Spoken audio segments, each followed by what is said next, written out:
Text 30 about the glories of Radharani's lotus feet. Radhacharna ranan mani nupura mukki kritam harer muralim vifalita tat fut kritim akila saki sarta hasinim smarata.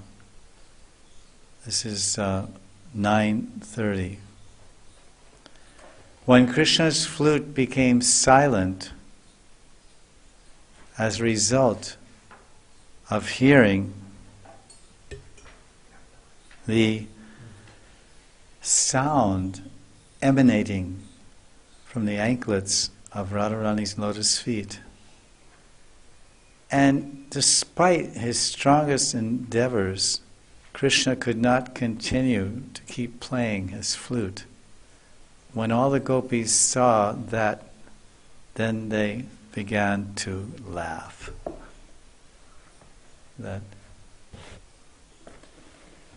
Krishna, he lost it just by hearing the ankle bells of Radharani. He couldn't play the flute.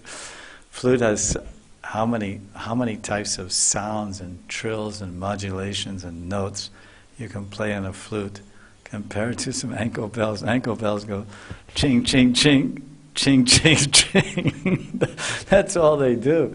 They're not going, ankle bells, maybe, I don't know, but generally they don't go up and down the scale, and they don't vibrate in different notes or in trills and tribulations. Take a fan, give a fan, it flies. There. So, he's saying that, and the gopis are with Radharani, Krishna's with Radha and Krishna, and the gopis are together. And this may be the evening time, Krishna plays the flute, and Radharani dances, or he's walking, or Radhacharna ranan mani nupura mukhi kritam harer muralim vifalita tat fut kritim akila saki sarta hasinam smarta. Is the door closed? I don't know. Did you close the door? Yeah.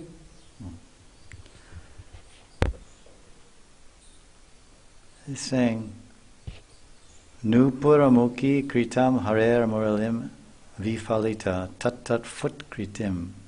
Tat foot. Foot. Tat foot. He couldn't make any foot. He couldn't make any sound on the flute. Akila saki.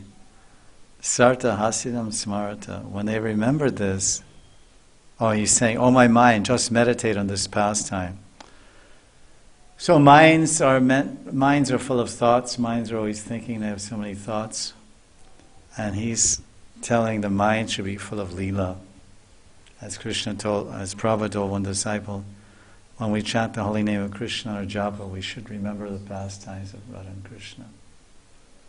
One disciple mentioned that, Prabhupada, when I chant, sometimes I think of Radha and Krishna's pastimes. Is that bad or okay? And Prabhupada wrote a letter back, and he said, actually, this is the goal of chanting. You must remember Radha and Krishna's pastimes when you're chanting. This is the goal. So he's directing his mind to meditate on pastimes, and specifically this pastime where Krishna became the butt of jokes? Became the butt of jokes. At the expense, the gopis were laughing at him, because what happened? He's the greatest flute player the world has ever seen. When Krishna plays his flute, it has astounding effects on nature, on the demigods, on the elements themselves. Solid elements become liquid. Rocks turn into water, and then liquid elements, like rivers, they freeze. The water in the bird baths freezes. And the birds are standing there in the little bird baths, going this way, that way, and washing themselves and preening themselves. And the water that they're standing in the bird baths at Radhakund, it freezes when Krishna plays the flute. And the birds' legs get stuck in the frozen ice of the bird baths, and they try to fly when they get startled when the gopis come, and they just go, they can't go, they're frustrated, they can't move. And this is the effect of Krishna's flute playing. When the gopis see this, the bird's predicament, they start laughing. They say, "Oh Sham, look, the birds are in difficulty." Then he plays another note, and immediately the water again melts and loses its solid nature. So Krishna's flute is so powerful that when Krishna plays his flute in the Rasa dance, then Ananta Sheshu is steady Eddie, as they say. He's not going anywhere. He's holding up the universe. It's not moving an inch. But as soon as Krishna starts playing his flute, it's kala, murali kala, such artistic patterns and raganis. He starts swaying like the proverbial the proverbial cobra in the basket of the snake charmer, playing his shanai. I've said this so many times. He opens the basket. He must have seen in Jaipur and other places. And he taps the cobra on the hood. And he goes like this. And stands up in the basket. And then the guy goes, he goes like this, dancing. Even snakes can dance. So if snakes can dance in kirtan, what about us? See people in kirtan like this. But the snake is dancing. So the whole universe becomes affected by the sound of Krishna's flute. From the water to the rocks melting into liquid rivers. The rocks on Govardhan, they melt, and you see these beautiful streams of red and yellow and brown and copper sulfite. Copper sulfite is blue. It's almost like sky blue with little speckles of yellow in it. Copper sulfite. And this is a mineral, it's a rock. And there are rocks like this on Govardhan, so when Krishna plays the flute, it looks like blue rivers. It looks like blue rivers are cascading and meandering down the slopes of Govardhan. And it's actually molten copper sulfite rocks. They say that the gopis and the gopas, they paint Krishna's face with different colored mineral powders. You must have read mineral powders. Well, sulfur is a mineral. It's bright yellow. And copper sulfite is a mineral. It's sky blue. And then there's potassium permanganate, and it's kind of purplish red. And then there's garik, and it's that saffron color of the Mayavasi, what do you call it? Rock dye, they call it. It's called garik. It's that natural orange saffron dye that the Mayavadi sannyasis dye their cloth with. So all these rocks are on Govardhan, so you can imagine what a panoramic psychedelic kaleidoscope of colors it is when Krishna plays his flute. And there's blue rivers flowing down. And what to speak of, there's emeralds. There's big emeralds, there's emerald green rivers flowing down. And then there's yellow sapphire. It must be beautiful. So this is the power of Krishna's flute. He has 3 flutes of Murali.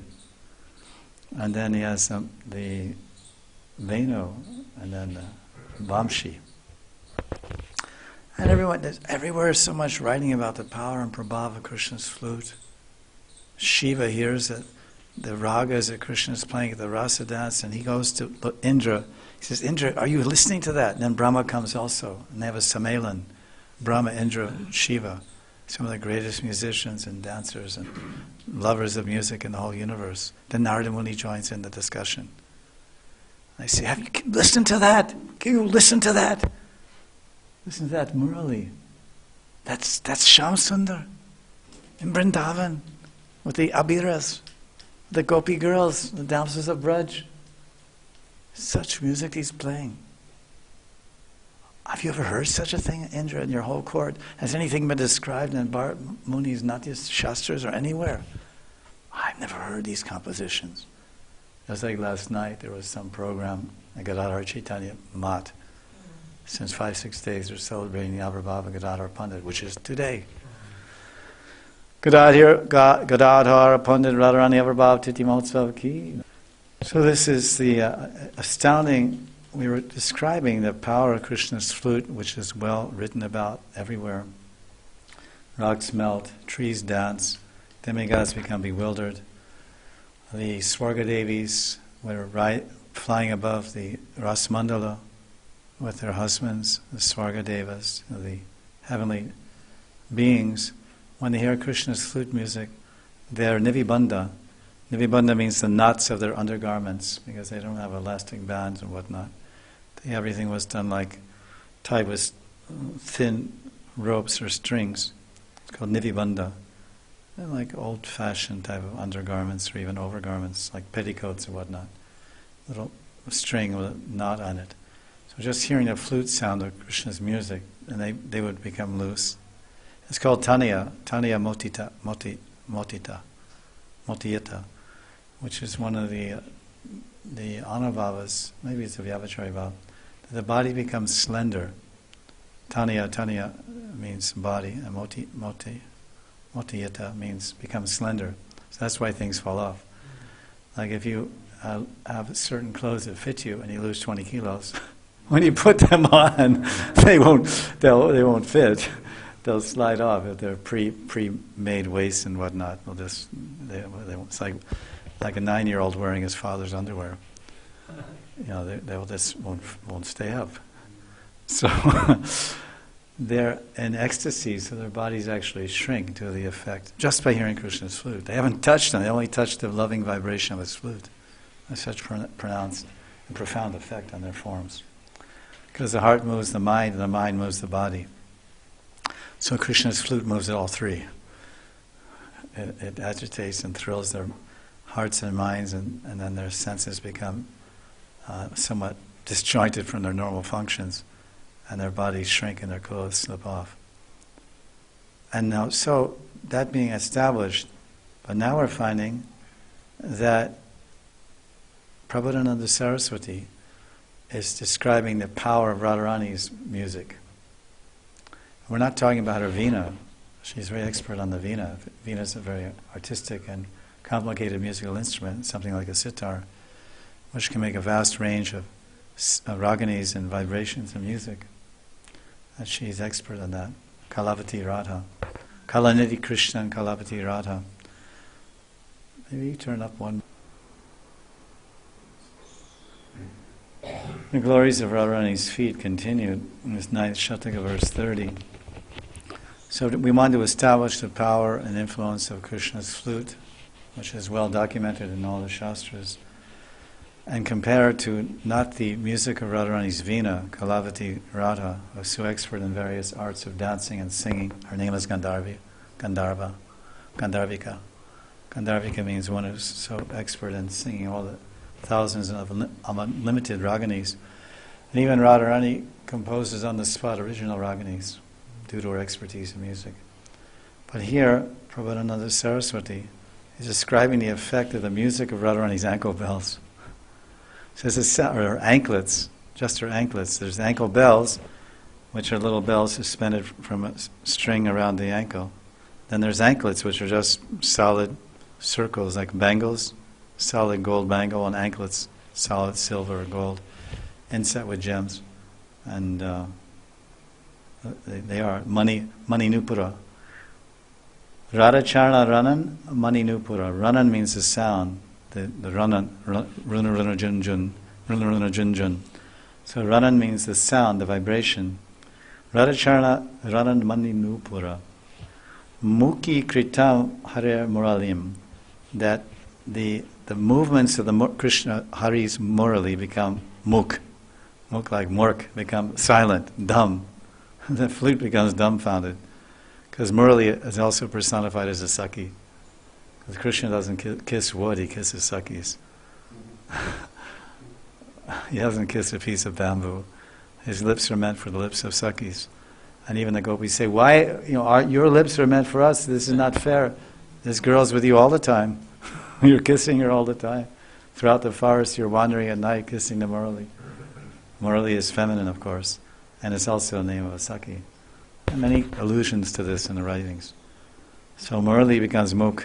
Murali Sakhi, the flute, Krishna's 1 meter long, 3 foot long, very deep sounding Murali, becomes mork. Mukhi Kritam Hare Muralim. And how does that vastly, unlimitedly, astonishingly, wondrously powerful flute of Krishna, Venu, Vamshi, or Murali, becomes totally silent just by ching, ching, ching, ching, ching, ching. of Radharani's anklets. Krishna's flute became silent as a result of hearing the sound emanating from the anklets on Radha's lotus feet. So is this a glorification of Radharani's lotus feet, or the anklets, or both? Yeah, that's a quiz question. It's the glorification of her lotus feet, because lotus feet makes the anklets sing musically. Because if you take the anklets off the lotus feet and put them on the table, they won't jingle.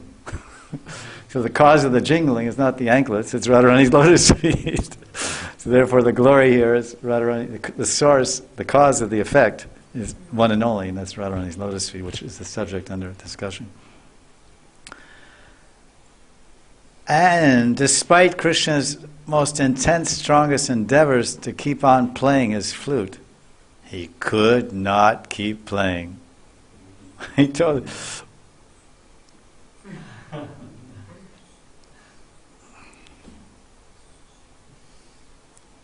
and the gopis are laughing. Akila Saki, all the gopis, Sarta Hasinam Smarta, Saarta. They reach the greatest objective of laughing. Saki Sart, art, it says Saart. Like Saart is Saart, the greatest, the highest objective, the pinnacle of laughing. They laughed, they let loose as much laughing as they could. They let loose all their possible laughing gas. You should laugh at that at least. Whatever laughing gas they had, they let it all loose like a helium balloon. It just went up in the sky. They're all laughing and laughing. Because Krishna is very cocky. Krishna is very proud. Krishna is always boasting in front of the gopis. Once, for example, Krishna was in a very proud mood, or he's always in a proud mood. Once. He's never. It's every time. There's never when he's not in.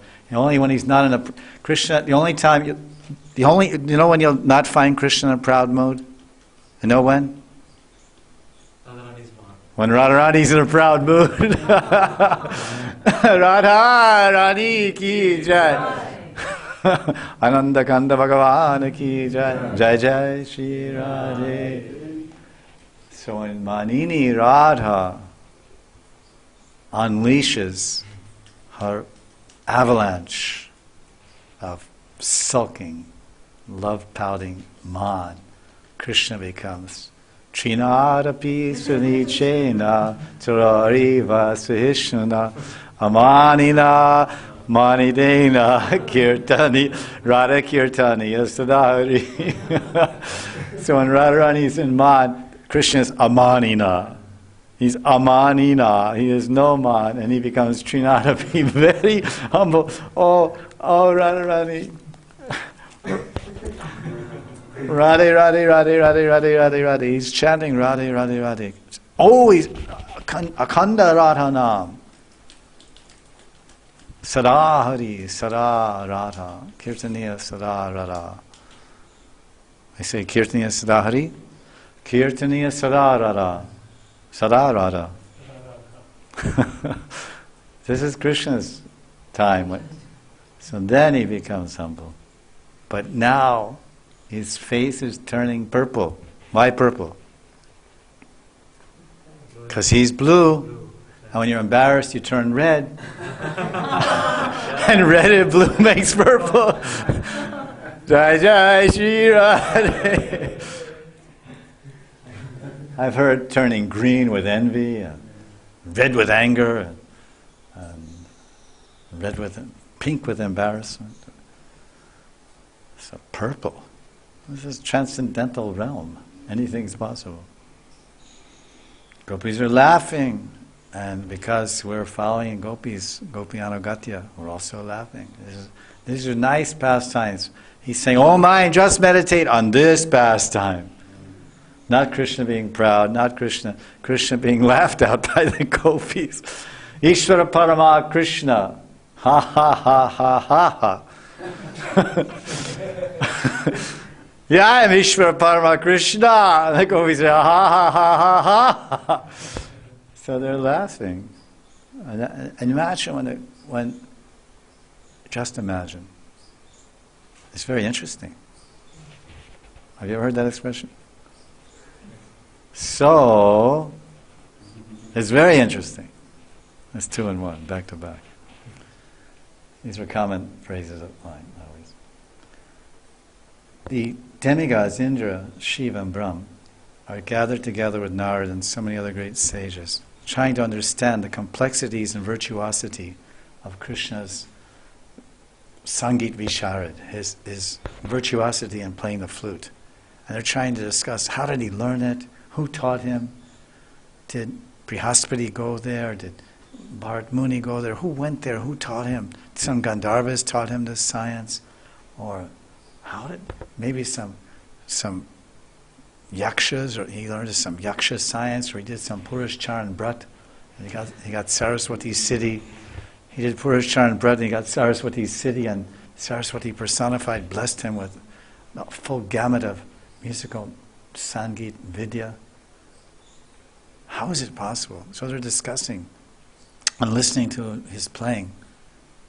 And then all of a sudden, because Narada Muni, he likes so much this joking idea, he said, no, wait. You're talking about, and you're listening, you're all marveling over and amazed and astonished at the flute playing of this Shamsundar. Now take a look. So they break up their satsang and they look down. Oh my, what has happened? And they see all the gopis laughing at him and Krishna holding his head down and his flute like this. And Narada says, see what happened now? Radharani simply walked in front of him, jingling her anklets, and he forgot all of his musical knowledge. He forgot all the ragas and raganis. He lost all his virtuosity. Now just see the power of Radharani's ankle bells. Munindra Vrinda Vandate Chiloka Shokaharani. So this is a wonderful glorification of Radharani's lotus feet.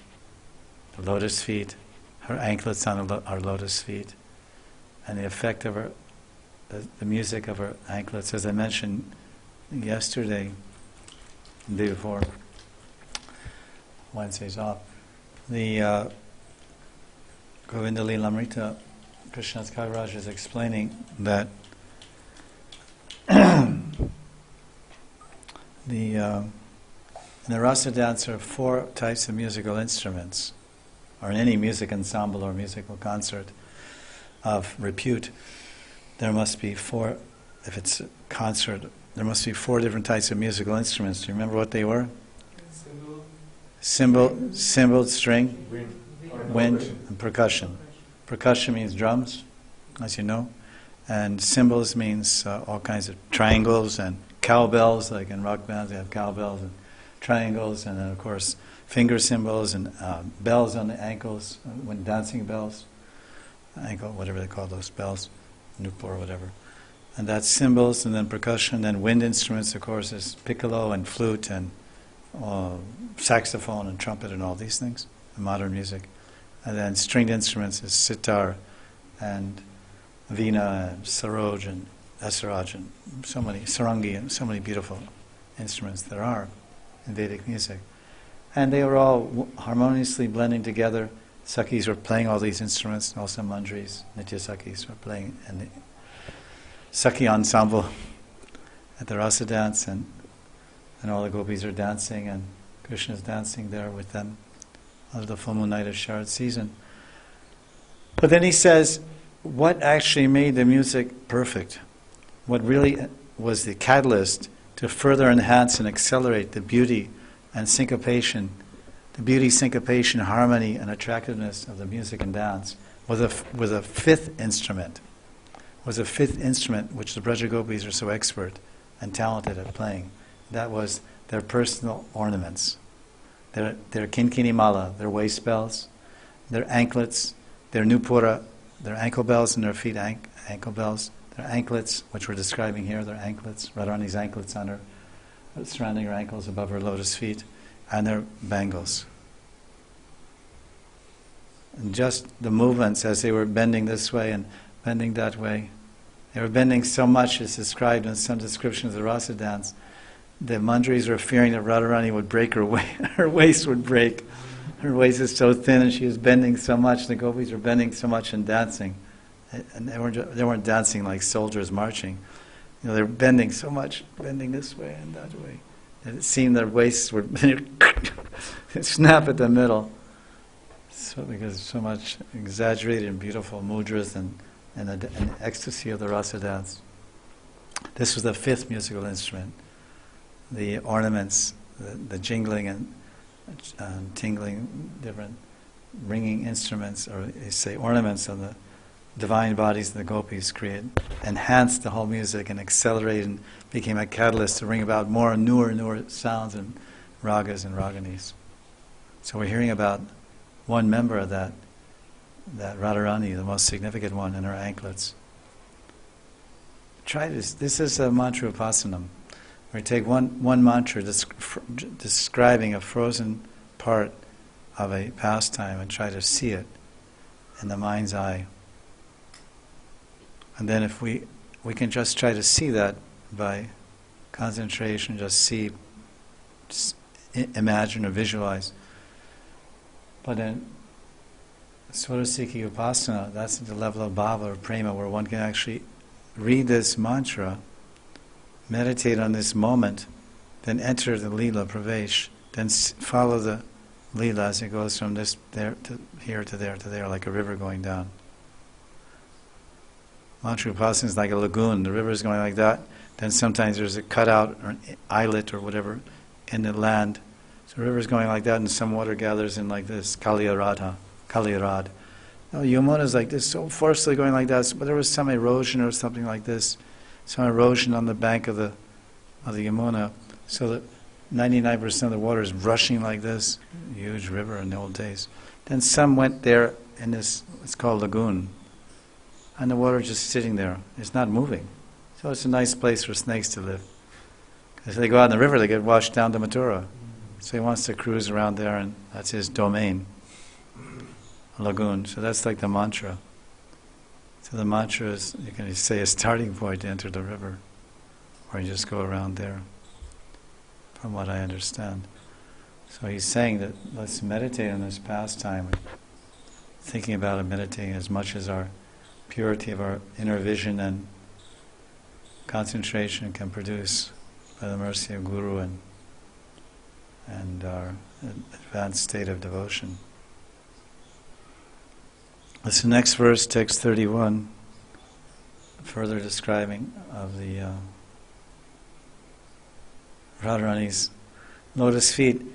The beauty of this book and many of the books by our Rasik Janas and the Glories of Vaishnava Sampradaya, they're all from the angle of the Sakhis and the Manjaris, how they see Krishna, and especially Krishna Bhavanamritam by Vishnu Chakravarti Thakur, the Astakali Lila masterpiece. There's Govinda Lilamrita by Krishna's Kaviraj, who's Kasturi Manjari, in Vrindavan Lila, and then Vishnu Chakravarti Thakur, who is Vinod Vallari Manjari in Vrindavan Radhakrishna Lila.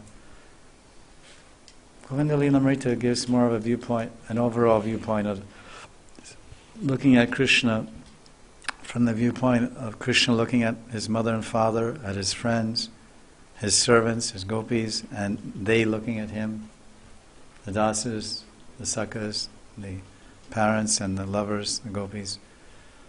But then Krishna Bhavanamritam is very much the viewpoint of how the Manjaris see Radha and Krishna, and how they see Radharani. The angle of vision is quite different if you read the two and compare them. There's more emphasis on the Manjaris and Radharani's relationship with Krishna. And the Manjaris, the Nitya Sakhis, what are often called Manjaris, their service mood and service is rendered to Radharani. She's more the focus. So here in this Vrindavan Mahimamrita, especially all these sections we're highlighting, and throughout the book, we see that Radharani is Vrindavaneshwari. She's the queen, and she's being exalted here, and it's seen that Krishna is her servant, or part of her entourage. There's Radharani as Sakhis and Krishna, but generally the viewpoint is there's Krishna and so many servants, and there's Bhagavan and so many others. So this verse 31, Shataka 9, further glorification of Radharani's lotus feet, is also confirming that same point.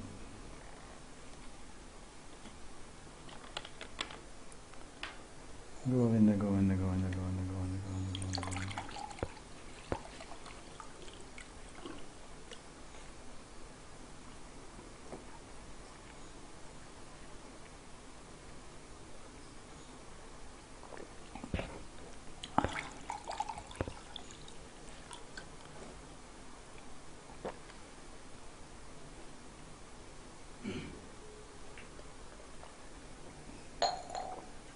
Govinda, Govinda, Govinda, Govinda, Govinda, Govinda, Govinda.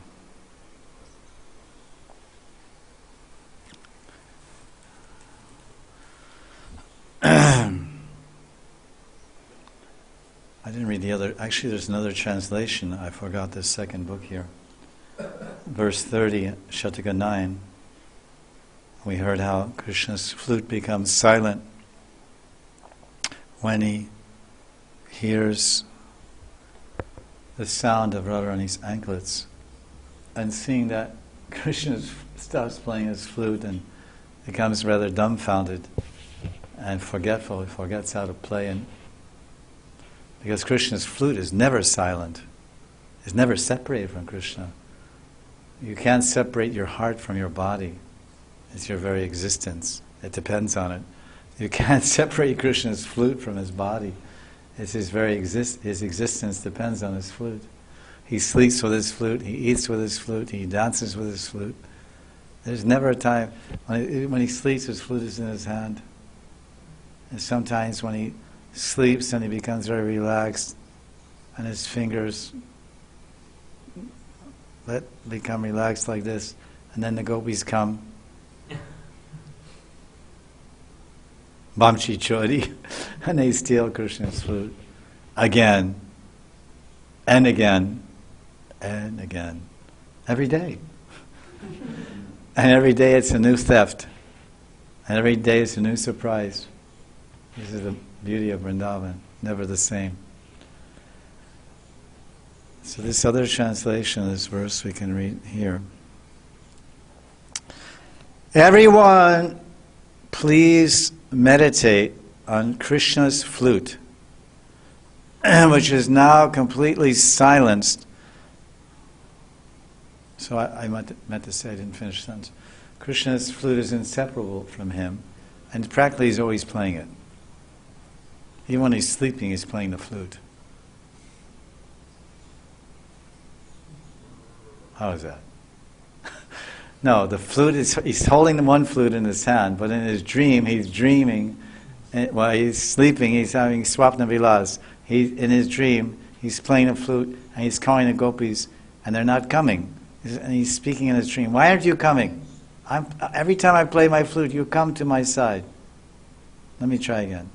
So he's dreaming. Then he says, oh, this is not, what's happening here? I'm playing my flute, and they're not coming. Then he wakes up, oh, that was only a dream.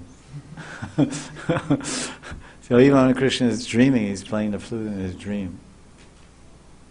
So this verse says that everyone please meditate on Lord Krishna's flute, which is now completely silenced by the tinkling jewel ankle bells on Radha's feet.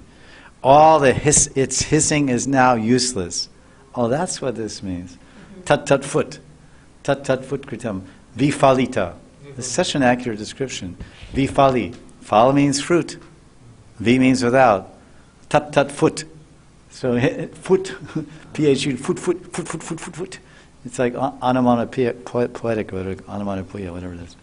The sound of the word sounds like what it is. Tat tat foot. That hissing is now fruitless. Kritim. It has become fruitless.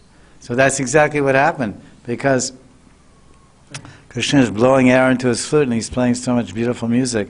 Then he heard Radharani's anklets. Then he became completely silenced. Then when he tried to play, he couldn't play. It's just hissing. It just came out, tut tut foot, foot. That's not very attractive. That's not going to melt rocks. Foot. And the trees aren't going to start dancing, and rivers won't become frozen. All its hissing is now useless. Now Krishna's flute is simply an object of laughter for all that's it, sarta. this object, art, is the desirable object. It's very nice, very accurate.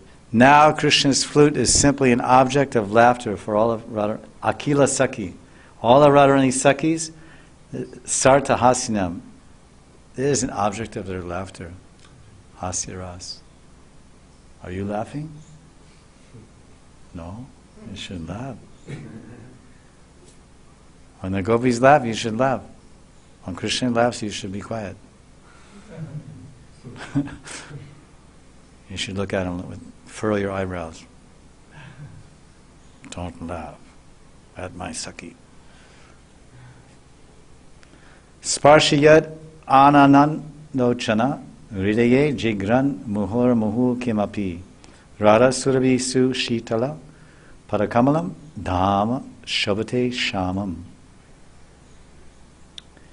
All glories to that indescribable dark complexion personality who is repeatedly smelling and touching the fragrant and soothing lotus feet of Sri Radha. Krishna is touching Radharani's, he's smelling and touching, holding Radharani's feet to his mouth, chest and eyes. Sparshayad ananan lochana.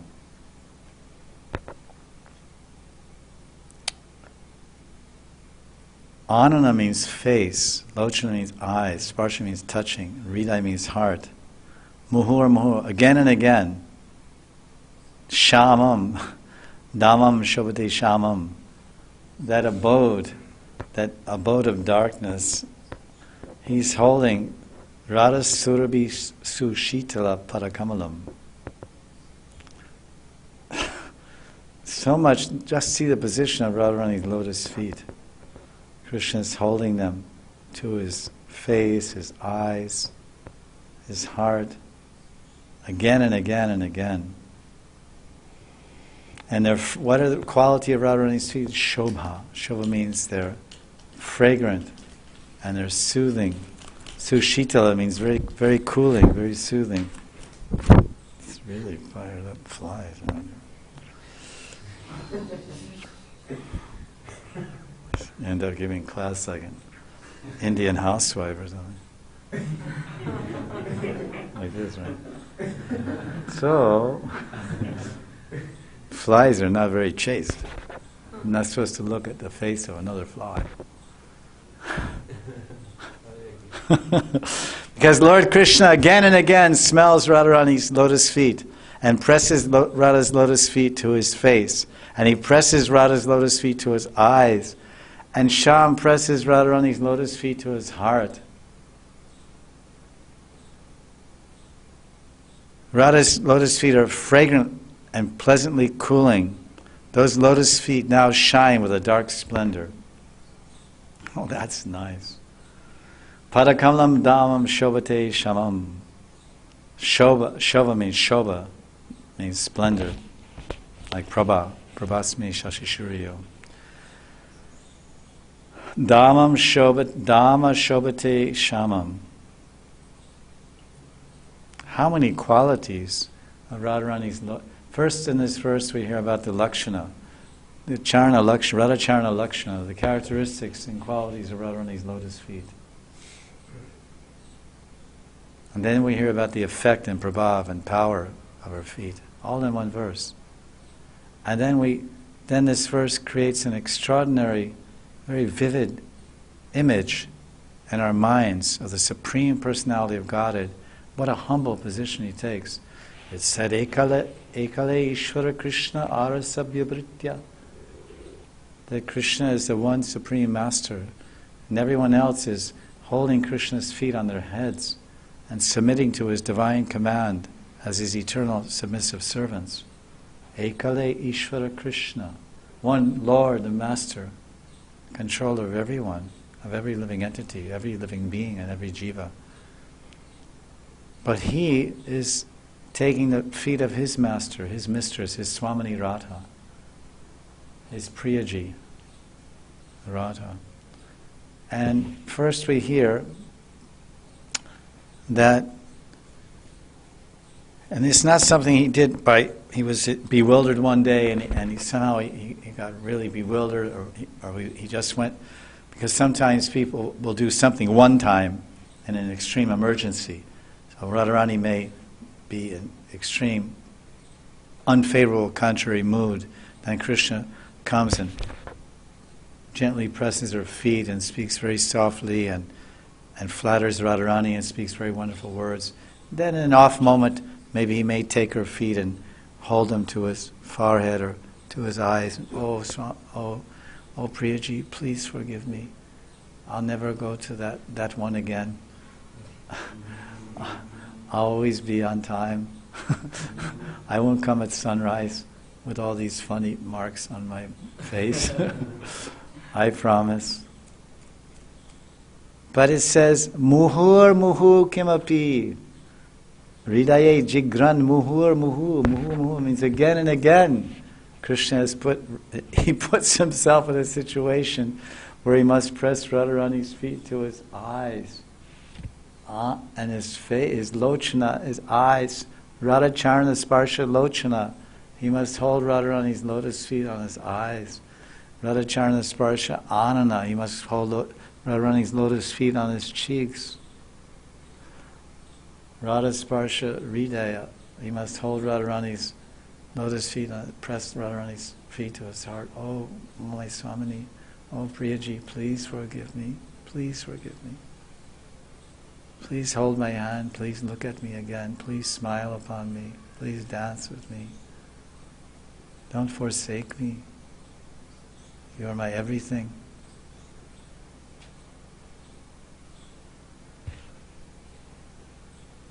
And when he does that, what happens? Radharani's feet become another holy dham. We have Sridham Vrindavan. We have the holy land of Vrindavan, Trasi Kosh Vrindavan, Dwarasavan Vrindavan, Yamuna Govardhan, Giridhari Vrindavan. But now we have something new appears. And her feet are very cooling. And Surabhi means, what does Surabhi mean? Cow. Wish fulfilling also. Yeah, wish fulfilling. So Sushitala, very cooling, fulfill all wishes. But then what happens, another Dham appears when Krishna is on all these interactions and exchanges where Krishna is cherishing and holding Radharani's feet to his face and his eyes and his heart. Then that effulgence, Krishna's Sham Shobham, the bluish effulgence from Krishna's body is now reflected on Radharani's lotus feet. And it's why it says here that Radharani's feet now shine with a dark splendor. Radharani's feet, besides all the qualities we already heard about the softness, the coolness of the touch and the softness of the touch, and the beautiful golden color on the top, and the beautiful reddish yavaka, this reddish color on the bottom, natural red coming up, and then that beautiful golden color. Arna talam spurt, was it what? Arna talam, and then upari goram, because upar is like Hindi, upar. It says Arani talam 26, Arana talam upari goram. So the talam, the bottom is like pink arani, and then upar is Hindi, upar, upari goram, the golden, beautiful golden, molten gold color.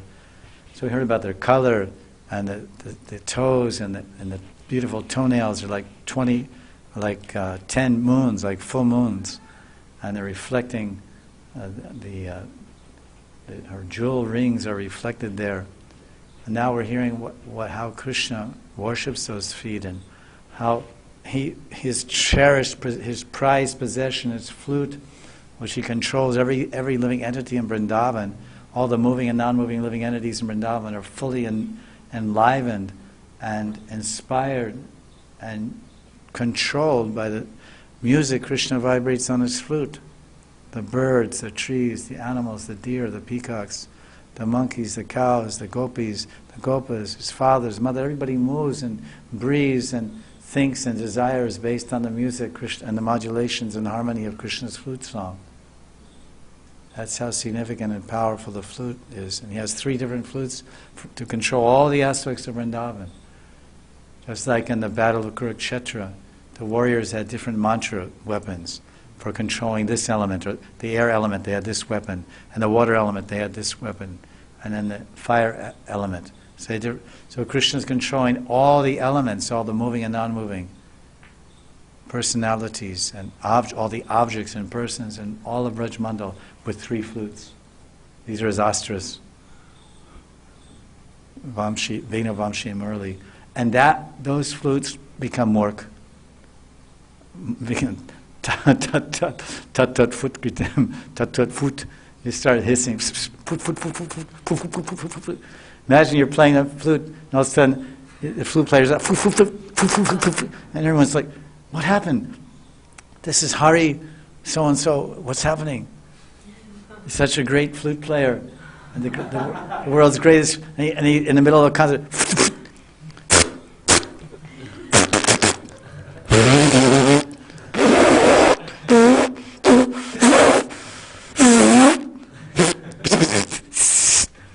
People say, what happened? Some jadoo, some boots, some praise. What's happened here? Someone's done some black magic. The great guru music has forgotten everything. Can you imagine? Say you come out to do a ballet, the Russian ballet, and all of a sudden you start falling on the ground. And they'll think the person's on drugs or something, right? So here's Krishna, the star of the show. Comes out for the concert. Hey, how do you play guitar? It's like, what happens? And everyone's, what's with, he's just standing there looking at the guitar like he doesn't know what he never saw it before. And now, to see the effect of Radharani's feet, they become a dham. Radha Surabhi Sushitala Padakamalam Dhamma Shobhade Shamam. The Padakamalam Dham. It's a new Dham. Sri Dham Vrindavan, Padakamalam Dham. Like they have all these Anand Dham, all these guest houses and residences. Anand Dham, well, how about open a guest house, Padakamalam Dham. Padakamalam Dham. Kamal means lotus flower, and Pada means Radha Pada. Radha Pada, Radha Charan, Radha's beautiful, divine, sweet and fragrant, soft and tender lotus feet, which are always dancing in the heart of Krishna and dancing in the hearts of her Sakhis. And someday dancing in our heart also. That is our wish and desire.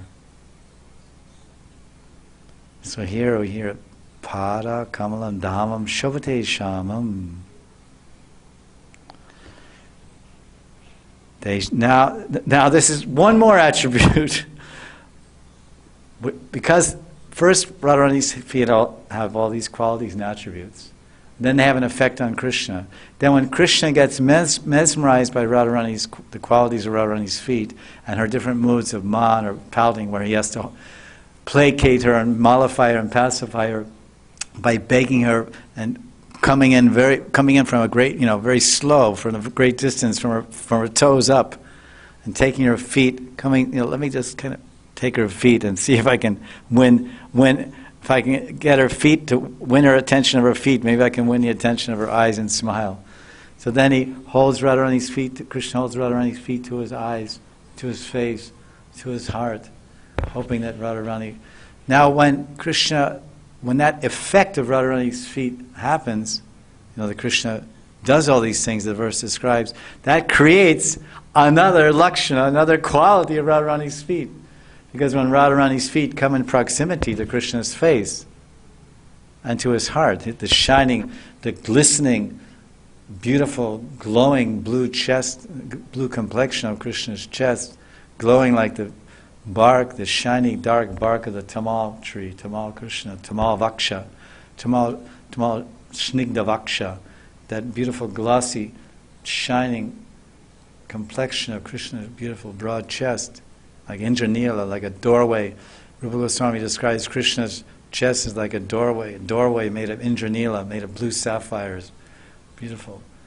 So when he holds Radharani's feet to his chest, then the reflection, that beautiful reflection on Krishna's chest, illuminates Radharani's feet with this beautiful glow, beautiful bluish glow. So it becomes a dham, it becomes a dhammam shamam, it becomes, it says here, it becomes dhamma shamam, dhamma, padakamalam dhamma shamam. Becomes a dham of that beautiful color. I'll repeat this translation. Because Krishna presses Radharani's lotus feet to his face, his eyes, his heart, then Radha's feet begin to shine with a dark splendor. At that time, Radharani's feet take on another quality, that they take on they shine with a beautiful dark splendor, which is reflected from Krishna's beautiful dark body. So her feet become an amsha of Krishna's anga, of his form, and therefore they're glorified as padakamalam dhamma shamam. Everyone repeat that. Padakamalam dhamma shamam.